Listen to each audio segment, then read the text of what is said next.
Welcome back to the dopest show you won't get sick of. I'm Spencer. This is Sasha. Spent most of my 20s in federal prison, but I've been off heroin since April 9, 2010. Got a lot of stories about the stupid stuff I did to get put in prison. Also got a lot of stories about the crazy stuff that happened when I was actually in prison. God forbid you end up in prison. You want to make some of the same mistakes I made. So, white boy Chris. I wouldn't let anybody call me boy. It's a derogatory term in prison. You don't allow that. But he got called that, and I'm going to tell you how it came about. Kind of like White Boy Rick. There's a movie about that. But there are certain things that are in certain communities and certain things that are stereotyped to be a part of certain communities. Like speed is known something to be with hillbillies, and rednecks. It's become a problem nationwide now. But anyway, something that was not as spread out known was Molly. You hear it in rap songs now, but Molly did not mean, a pill. It was it looked like speed, it looked like crystal. But it was only known among hippie groups. Okay, they're people that would sell it at festivals, music festivals, stuff like that. And Grateful Dead family, Rainbow family, which is a whole different subculture of people, which I was friends with. I had a number of friends that were part of that and supplied them for a little bit and everything else. And it was something you didn't see outside of those groups of people. It wasn't as known of a thing. It was kind of a secret thing that you had to have somebody special that was a part of those type of groups to know.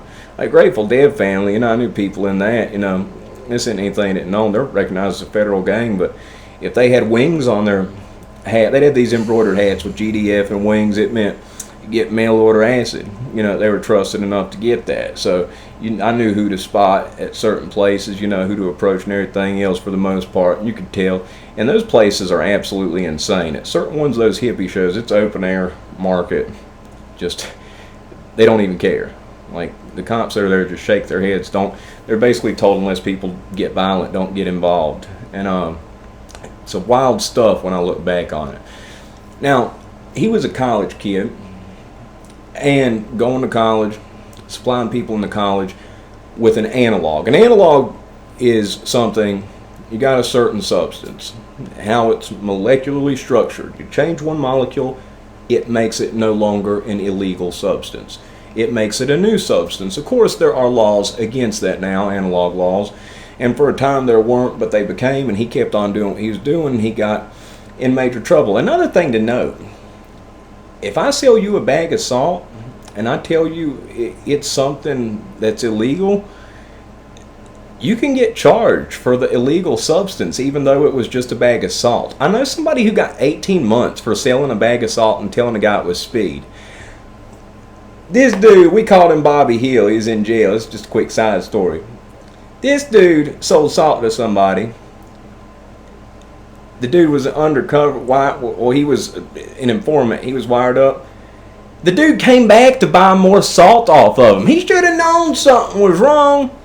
But anyway, he got something called detention and diversion, which actually did more than that. He probably did 2 years, because detention's 9 months, which it's like boot camp, and diversion's like another 9 months, which they can make money and save up. But yeah, if you sell somebody something fake, so even though it's an analog, he's selling it as something else. That makes it illegal, so that might have had something to do with it too.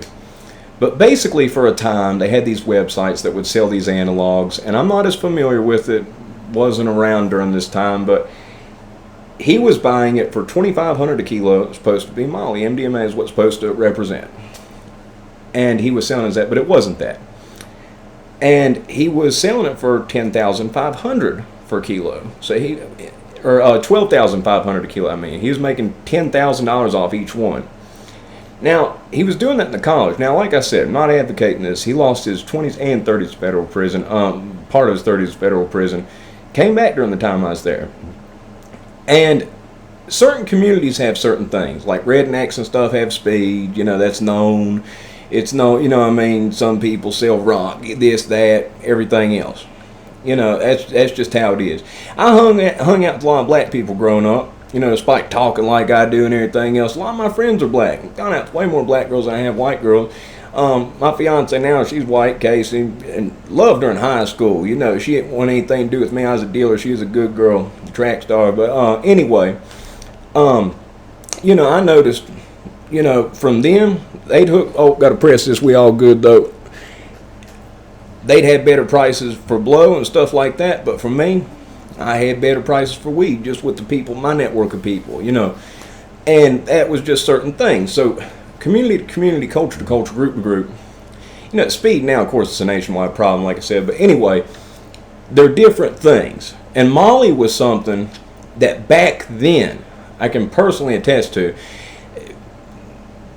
people didn't know what it was in a lot of, the other communities outside of these little white hippie kids. Okay? They didn't know what it was. There's certain bands like like Bates Nectar, Disco Biscuit, Sound Tribe, Sector 9 and stuff like that. I wasn't into the music. A bunch of techno stuff, and you had to be out of your head, messed up, in order for it to sound good, in my opinion. Some people like it, but to me it sounds like a bunch of glitchy mess. You'd have to be intoxicated to think some of this stuff sounds good, in my personal opinion. Didn't like the music, but I was part of that culture deal and everything else, so that's how that worked out. So basically, he was selling at the college and everything else, but he ended up getting some friends that were hood, that were street. And he ended up distributing this to guys that were, selling rock, that were actual gangsters, in the hood. And him being a little white college kid, he ended up getting the name White Boy Chris. Okay? That's how it happened. So he had a whole bunch of people, and he's making them a ton of money because, of course, they're cutting everything else. Some of them are pressing the pills, everything else.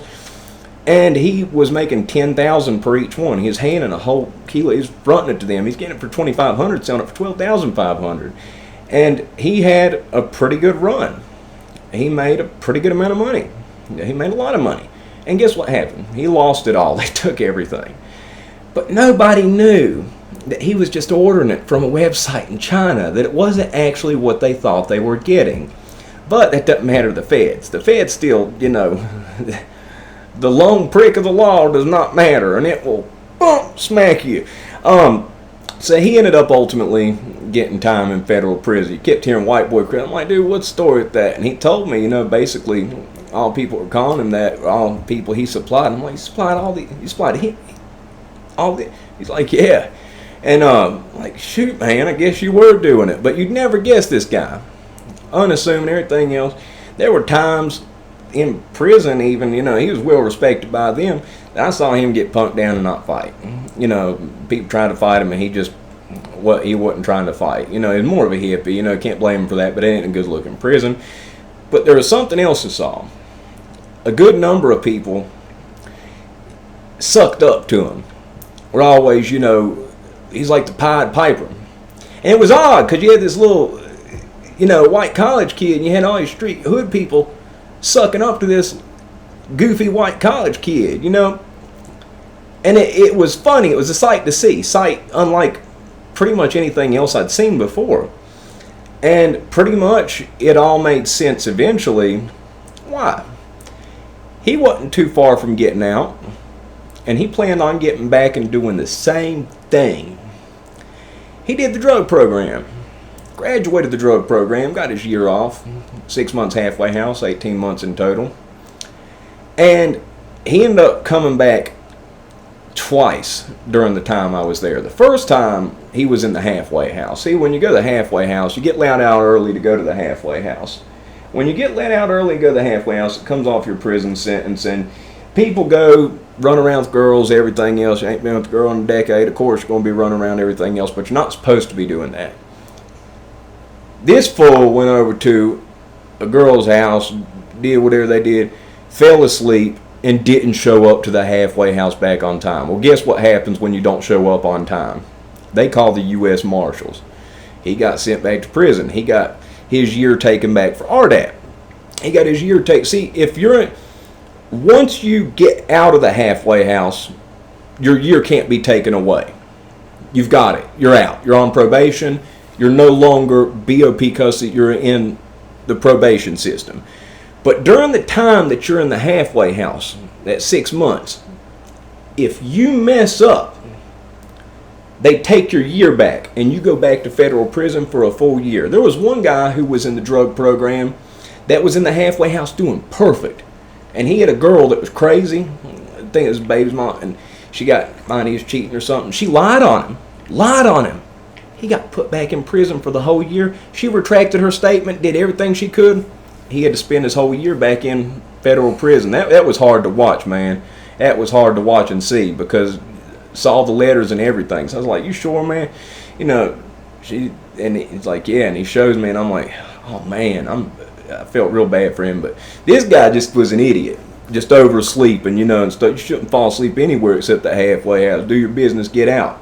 So he gets back, he does his year. He getting out, it couldn't have been 6, 7, 8 months. He ends up coming back, and he's got a rack of time. He got out and he did the same thing. There's dark web, there's certain place, they don't mind shipping it to you. Shoot, what's going to happen to them? Whole country, businesses, everything else thrive on this. It's happening now. You know about that. There's a lot of stuff that's made, you know, still these analogs and other stuff like that. But ultimately, what ended up happening to him, you know, had the big money dreams, going to get rich quick, retired dealer. That doesn't happen. That doesn't happen. I seen the people at the highest get knocked down, and that's what happened to him. He got out and he had a chance, and he messed it up. He came back for a year. He got back out again. Tried doing the same exact thing. I mean, that is crazy.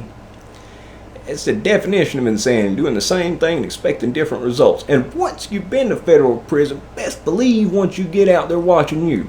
I'll tell you, especially if you make contact with certain people. I made contact with certain friends of mine just to say what was up once I was out. Started noticing the phone sounds like it's tapped, and certain, I know when I'm being followed. I've gotten away from a few people trying to follow me before, but after I contacted some people, it was like, man, it's the biggest mistake I ever made in my life. And, you know, I still believe in being price surveyed to this day. But, yeah, so once you have been in the federal system, best believe they're going to keep a closer watch on you. There are certain taps that are legal, certain taps that aren't legal. Best believe they're using both. Best believe there's more sophisticated surveillance than you could ever begin to imagine. And from a lawyer who is a good lawyer of mine, one of the top 5 in Virginia, he personally let me know, yeah, the stuff that's on the books, the wiretaps and everything else, the monitoring, they can use that in court. The illegal taps that they use, and he let me know, yeah, they do use those. And he's let me know, don't talk to your mom, don't talk to your family. Basically, you're under surveillance the entire time this case is going on. And I didn't speak at all. I was paranoid, but I think within reason. They can't use it because it's not legal. So say they get something on record, but say they get some information. But they can know what's up. So say they got an illegal wiretap and they're listening to you. They can say they've been following you for this much time, and they followed you when they caught you doing this deal. All in reality, they were listening to your phone calls on an illegal wiretap, and they knew the exact time, place, name, and everything of everybody else. Or they listened to you on that illegal wiretap, and they find out the person who you're selling to's name. They bust him, and they say, we know you're getting it from so-and-so. Tell us. And that person flips. That's what happens. So the illegal wiretaps, they can't use in court, but they can use it to get to what they want to get. And I guarantee as soon as he got out, they were watching him. This guy's like the Pied Piper, man. There were people all over sucking up to him. It was something like you ain't never seen before, and it was the oddest sight too, given who he was and the people that were sucking up to him. I mean, for real gangsters, you know, kissing butt to this goofy white dude. Like it was a sight to be seen. Like I couldn't even explain. Like I didn't see before, since, or after that, you know. So figured I'd give that little bit of speech there, you know. Think twice before you get involved in it. It isn't worth it. Time you never get back. It sucks. It sucks being in there. I mean, forget all the bubbles going to get at butt stuff. You know, just being stuck around a bunch of men for 5, 10, any amount of years, having to share 7 TVs for 150 people.